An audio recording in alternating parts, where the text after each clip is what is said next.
अभी जो जीडीएस की वैकेंसी निकली है यानी ग्रामीण डाक सेवक, जो भारतीय डाक विभाग की तरफ से विज्ञापन निकाला गया है जीडीएस पद के लिए, तो उसके बारे में मैंने एक वीडियो ऑलरेडी बनाया था। तो उस पर आप लोगों का बहुत ज्यादा कमेंट आया है कि सर कितना परसेंटेज जरूरी है, यानी मेरा कितना परसेंटेज होना चाहिए कि हम इस फॉर्म को भर दें, या फिर यूं ही भर के बेकार हो जाएगा।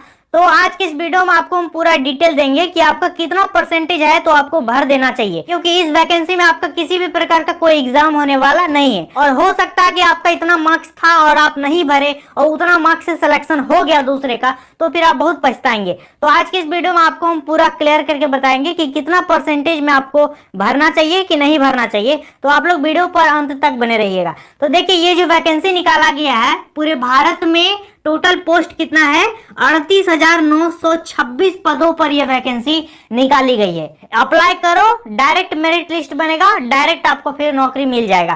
किसी भी प्रकार का कोई एग्जाम इस पे नहीं होगा, लेकिन होशियारी से। तो कितना पद है, 38,926 पद है। और खासकर इस बार क्योंकि बहुत ज्यादा सीट है, हो सकता है कम मार्क्स से भी आपको उठा ले, तो बहुत ज्यादा सीट है। इस बार थोड़ा सा फॉर्मूला आपको अलग तरह से सोचना पड़ेगा और फिर अप्लाई करना होगा। तो इसका ऑनलाइन कब से कब तक होगा, 2 मई से इसका ऑनलाइन शुरू हुआ है और 5 जून तक इसका ऑनलाइन चलेगा। तो जिसको भी भरने के इंटरेस्टेड है, आपको भरना चाहिए कि नहीं, अभी हम बता देंगे कि आपको भरना चाहिए कि नहीं भरना चाहिए। तो जो भी यदि भरना सोच रहे हो तो आपको भरने का टाइम दिया है 2 मई से 5 जून तक आप भर सकते हो विद ऑल डॉक्यूमेंट्स। समझ में आ गया। इसके बाद इस पे फी देखो, फी यानी पैसा कितना लगेगा भरने में, तो मात्र 100 रुपया लग रहा है। मात्र 100 रुपया इस पे फी मांगा गया है, वो भी जनरल और ओबीसी वालों को। अब बाकी SC, ST, female, pH candidate जो भी है उनको किसी भी प्रकार का कोई पैसा नहीं देना है। डायरेक्ट रजिस्ट्रेशन करो और फॉर्म फिलअप कर दो, सबमिट कर दो, आपका पेमेंट ऑप्शन नहीं आएगा उसमें। समझ में आ गया। तो जनरल ओबीसी वालों को 100 रुपया आपको देना है। और उम्र की बात करें कि उम्र आपका कितना मांगा गया है, तो 18 से 40 साल के बीच यदि आपका उम्र है। और बहुत सारे विद्यार्थी ऐसे भी होंगे जिसका 17 साल 11 महीना, 17 साल 10 महीना कुछ हो रहा होगा, मतलब 18 पहुंचने ही वाले होंगे।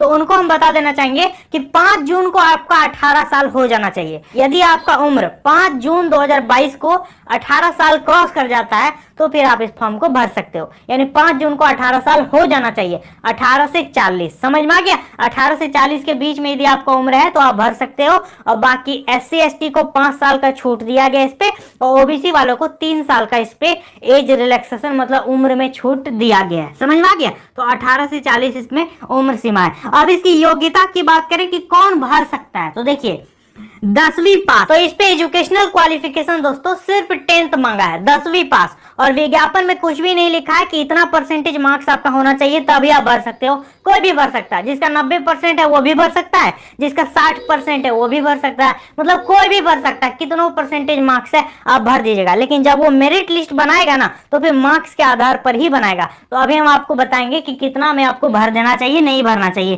तो 10वीं मांगा गया है और 10वीं में भी आपका गणित और अंग्रेजी है तभी आप फॉर्म को भर सकते हो। यानी 10th में आपका मैथमेटिक्स भी होना चाहिए और इंग्लिश भी होना चाहिए, और मैक्सिमम लगभग सबका तो होता ही होता है, तो आप इसको जरूर भर सकते हो। और ये आपका दो एक्स्ट्रा एजुकेशनल क्वालिफिकेशन मांगा गया है। इसको एजुकेशनल क्वालिफिकेशन को या कोई क्वालिफिकेशन को मांगा गया है कि साइकिल चलाना। तो कौन नहीं जानता है साइकिल चलाना, सब तो साइकिल चलाना जानते हैं। और साइकिल नहीं जानते हो तब तो बाइक तो जरूर जानते होंगे, तो चलेगा। समझ में आ गया। मतलब ये उतना जरूरी नहीं है। साइकिल बाइक कौन नहीं जानता यार चलाना, सब जानता है। इसके बाद है भाषा, ये सबसे जरूरी है। भाषा जहां से आप अप्लाई करोगे ना वहां का रीजनल लैंग्वेज यानी क्षेत्रीय भाषा, लोकल भाषा आपको आना चाहिए। अब मान लेते हैं मैं बिहार का हूँ और भर दिए फॉर्म एकदम विशाखापत्तनम तरफ जाकर के, उधर तमिलनाडु तरफ, तो फिर हमको तो उधर का भाषा आता नहीं है, तो फिर मेरा कैसे होगा, तो फिर मेरा इस पे सिलेक्शन नहीं होगा। मतलब वहां काम ही नहीं कर पाएंगे हम, तो फिर कैसे काम चलेगा। तो फिर आप इस फॉर्म को भरने से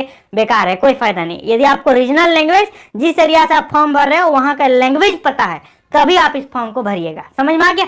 चलिए, तो ये हो गया भाषा, आपको लोकल भाषा पता होना चाहिए। अब इस पे सैलरी की बात करें कि वेतन कितना होना चाहिए। कोई भी फॉर्म भरने से पहले आजकल का विद्यार्थी क्या देखता है कि इस पे वेतन कितना। तो आजकल विद्यार्थी कोई भी फॉर्म में देख लेता है कि इसका सैलरी क्या है, पे स्केल क्या है। तो इस पे देखो पहले ही बता रखा है इन्होंने कि इस पे जो सैलरी है 2 तरह का इस पे पोस्ट है। एक है बीपीएम, ब्रांच पोस्ट मास्टर, इस पे 12,000 आपको सैलरी दिया जाएगा। और दूसरा है डाक सेवक, इस पे आपको 10,000 सैलरी मिलेगा। ब्रांच पोस्ट मास्टर ब्रांच में ही रहेगा, और डाक सेवक जो है इधर उधर लेटर वगैरह जो भी पोस्ट ऑफिस में आएगा उसको आप डिलीवर करोगे। तो इस पे आपको 10,000 मिलेगा वेतन, और इस पे आपको 12,000 वेतन दिया जाएगा। और इस पे लिखे कि आगे का वेतन, आगे वेतन क्या बढ़ेगा कि इतने में काम करना होगा? तो बिल्कुल नहीं, आपका वेतन बढ़ेगा। ये शुरुआती सैलरी है, 1 2 साल 3 साल में आपका वेतन जो है बढ़ जाएगा। और वेतन मैंने देखा बहुत सारे कैंडिडेट्स का 25,000 35,000 इस तरह भी सैलरी मिलता है।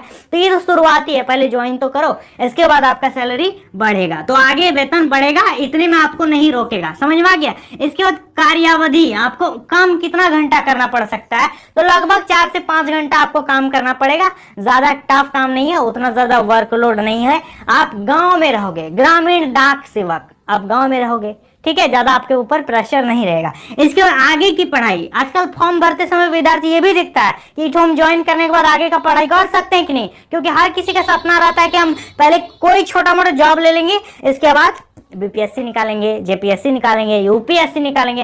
हर किसी का सपना होता है, ख्वाब होता है, और सपने देखना कोई गलत बात नहीं। यदि आप सोचते हैं कि हम सच में बीपीएससी, जेपीएससी, यूपीएससी निकाल सकते हैं तो आप निकाल सकते हैं, बस आपको मेहनत करने की जरूरत है। तो आप इस पे ज्वाइन करके आराम से आगे की अपनी तैयारी कर सकते हो, इस पे कोई दिक्कत वाली बात नहीं है, ठीक है। और वीडियो में आगे बढ़ने से पहले आप लोगों को बोल देना चाहेंगे कि आप मेरा वीडियो कहाँ से देखते हो, और यदि सब्सक्राइब नहीं किया हो चैनल को तो सब्सक्राइब कर देना। मैं झारखंड के दुमका जिले के रहने वाला हूं, और आप लोगों को हम आगे भी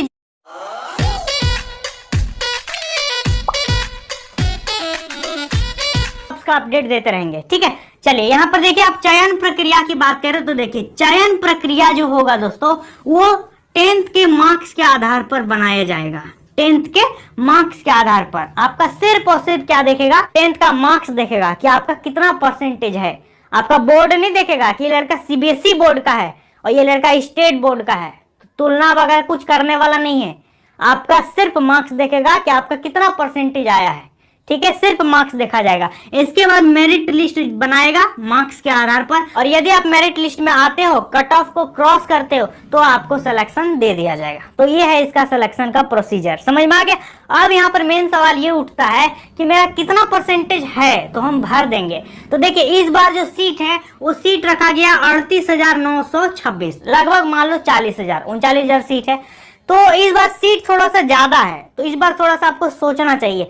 तो मेरे ख्याल से यदि आप यूपी, बिहार, झारखंड, राजस्थान, उत्तराखंड, ये सब स्टेट, महाराष्ट्र, ये सब स्टेट से यदि बिलोंग करते हो, और यदि आपका मार्क्स 75%, ध्यान दीजिएगा, यदि आपका मार्क्स 75%, 70% भी है, तो मेरे ख्याल से आपको ये फॉर्म भर देना चाहिए, क्योंकि सीट इस बार जो है ज्यादा है, समझ में आ रहा है। तो यदि इतना मार्क्स आपका है तो आपको फॉर्म भर देना चाहिए। और यदि आप एससी हैं, एसटी हैं, तो आपको तो जरूर भरना चाहिए, ठीक है। और यदि आप जनरल ओबीसी हैं, फिर भी आपका 70-75 और 70% से कम वालों का मेरे ख्याल से नहीं लगता है कि कोई चांस है।